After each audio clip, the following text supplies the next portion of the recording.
It's time for Toots' Tips, and Toots is looking over last week's debacle. 4-6 last week, sir. Well, I'm telling you, I had some folks that let me down. You know, I told you about the Notre Dame and Ohio State thing, and Ohio State sort of let me down, but Notre Dame done exactly what I wanted them to do, and that's get beat. The Auburn fiasco and down on the Plains, I don't know. I got to do something about my boys down there, Jim. They got a great offense, but a defense is about like a screen door on a submarine. It just don't stop much. So I hope that Ellis Johnson gets his ducks in line, so to speak, because they're going over to Athens this week, and you know, Gurley's coming back for the University of Georgia. They'll be all fired up and jumping up and down and hollering and screaming. So that's going to be a tough chore for them today. A lot of good ball games this weekend coming up. I think the marquee game for you and I know both, for the whole nation, is going to happen about 100 miles from here. So, you know, you get back to the Auburn Texas A&M game. Auburn got in the hole early. You know that they're going to score some points. They're not just going to score 7, 10, 14 points, Auburn's offense. But as you mentioned, their defense, you know, they played better in the second half, but they get in such a deep hole early in the game. Well, they only allowed 6 points in the second half, but when Auburn was behind and needed the football, the A&M took it and kept it for nearly 7 minutes and drove it down the field and got a field goal out of it.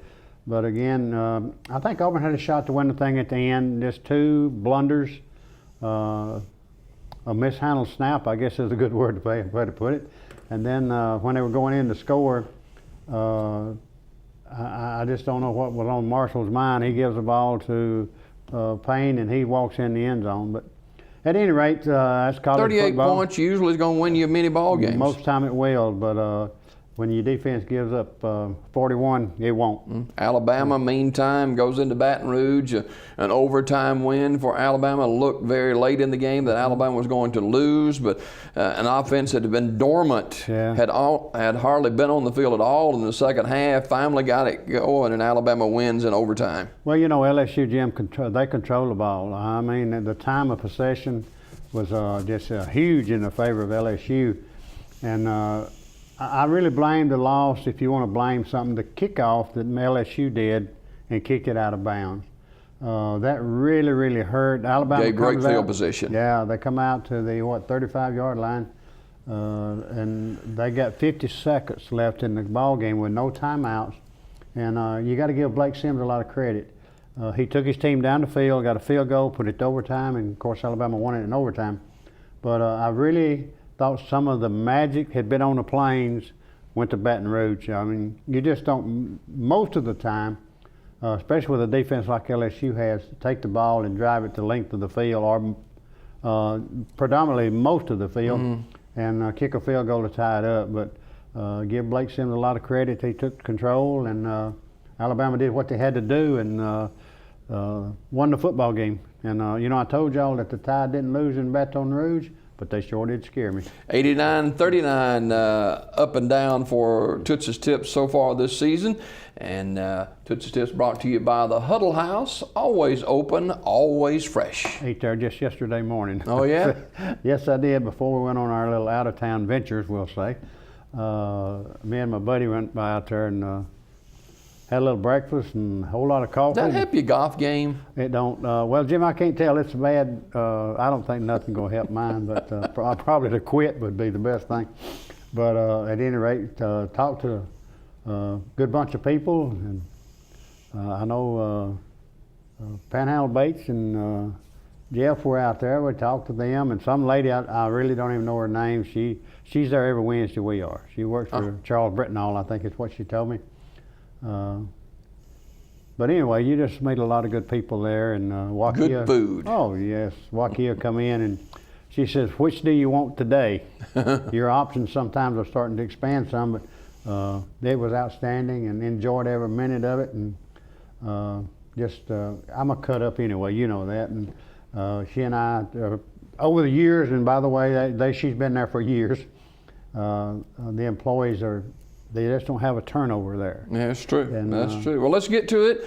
Huddle House sponsoring Toots' Tips. We begin with number 8, Ohio State. At number 25, the Golden Gophers of Minnesota. Well, you know, I told you I didn't like What's a Ohio Golden State. Gopher? That's a rat sort of painted gold. I'm assuming now. I don't know. I've never seen a golden gopher that I can recall, and I've been a lot of places, seen a lot of things, but never a golden gopher.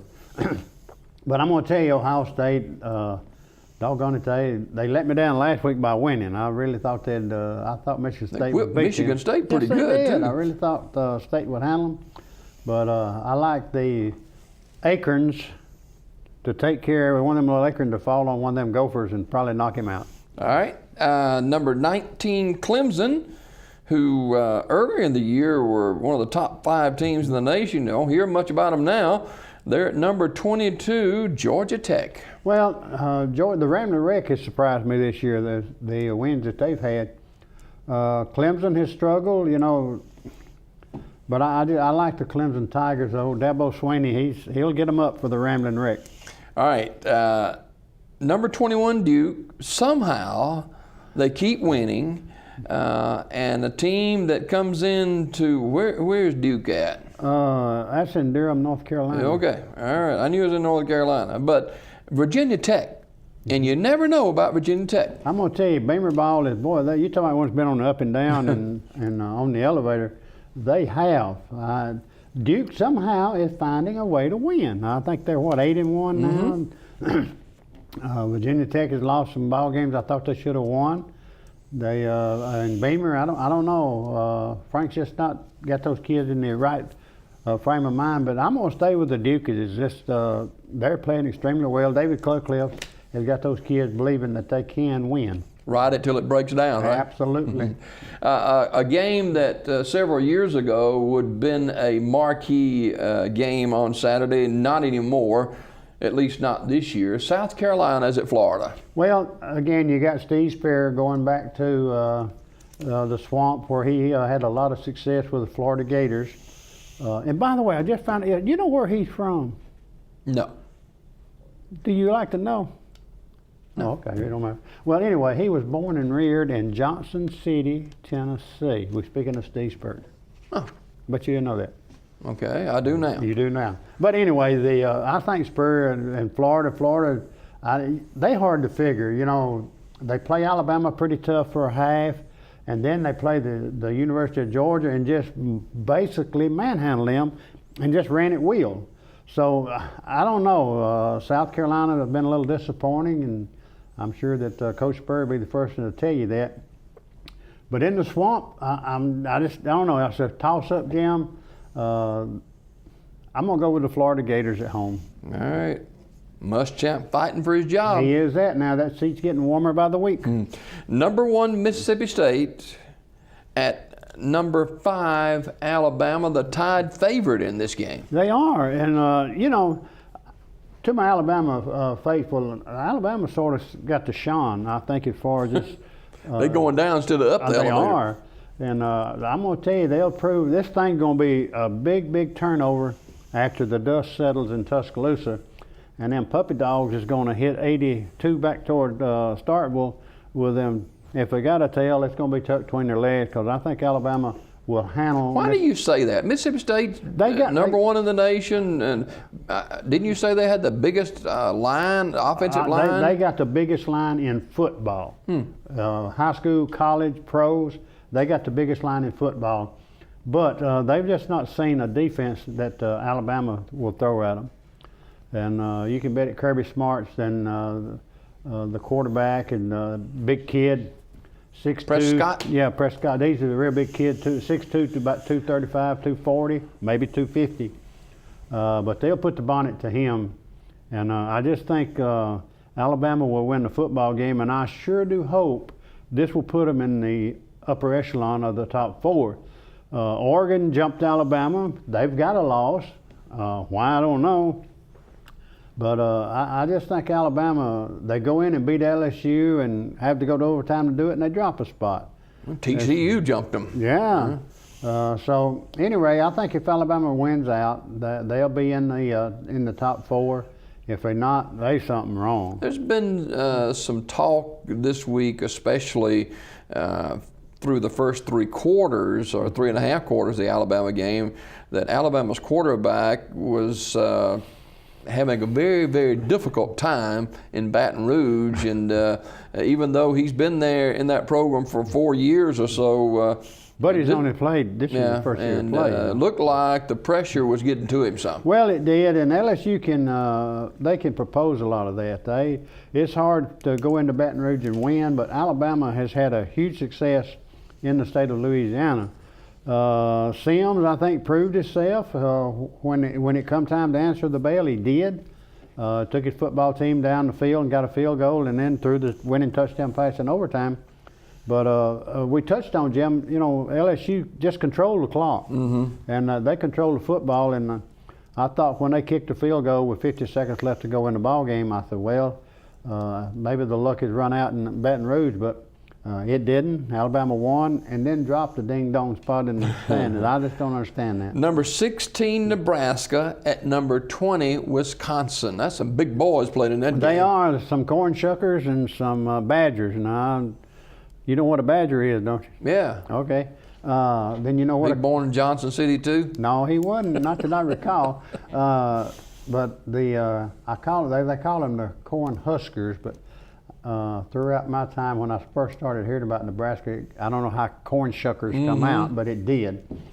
I'm gonna tell you, I just don't know. Wisconsin's got a good football team. Where's that game played? Madison. Ain't it Madison where they play their games? Mm-hmm. So I'll just tell you, I'm just going to have to go with the Badgers at home. All right. They say the Badger's a mean little animal. Yeah, he is. I've run from 2 or 3 of them. Kentucky crosses the state line to play in Knoxville against the Volunteers. Well, I'm going to tell you, Kentucky started out 5-1, and they've got to win one more just to get bowl eligible. Yeah, they've lost 4 in a row, I think. So, yeah. But they'll play the Tennessee. That's what you get for giving the coach a raise. Well, you know, they did. They signed him and gave him a couple more years extension on his contract and give him a little more money, and he just promptly goes out and gets beat. But they're going to go into the Neyland Stadium, which will be just full to the rafters and maybe over the rafters. But I'm going to tell you, Tennessee has found him a quarterback. And I like the way he throws the ball. I like the way he runs the football. I'm gonna pick the Volunteers at home. All right, number 9, Auburn, at number 15, Georgia. And you know, Georgia's favored in this one. So I don't know. We talked about Gurley's coming back. Auburn's defense, boy, they are just. Ellis Johnson, there's some conversation about, hey, he better get it together. Well, he had. I don't think they're gonna have to worry so much about defending in the pass this week as they are stopping the potent running attack that Georgia's got. And you know, the guy that Gurley's going to replace was leading the SEC in rushing. So go figure. I don't know. But in this series, historically, the visiting team wins. Historically. Now, so should I circle the Auburn Tigers? Missouri at number 24, Texas A&M. Oh boy, this is and you know, we've talked about Missouri. They sit in the top of the Eastern Division of the SEC. Not even ranked. No. Texas A&M comes in and beats Auburn. Alabama beats A&M 59-0. You can't. I don't know. They got a freshman quarterback, and I really thought when it came to Auburn that they'd put pressure on him and he'd fold and Auburn would win the football game. Didn't happen. I look for the same thing. I think that A&M gets it done against Missouri, and that's going to put some teams right back in the hunt for the SEC East. Number 3, Florida State at Miami. Florida State. I hate them. I hope they lose. I just don't like their way they do things down there. But at any rate, they got a good football team, Jim. And number 17, LSU at Arkansas. Can this be the week that Arkansas gets it going? It could be. Arkansas got a good football team. Since they played Auburn, they have really they started to gel, started to play better, although they still not have won a SEC football game. LSU, are they going to be flat after what happened to them last week in Baton Rouge? I don't know. It's going to be tough. I'm going to have to stay with the LSU Tigers.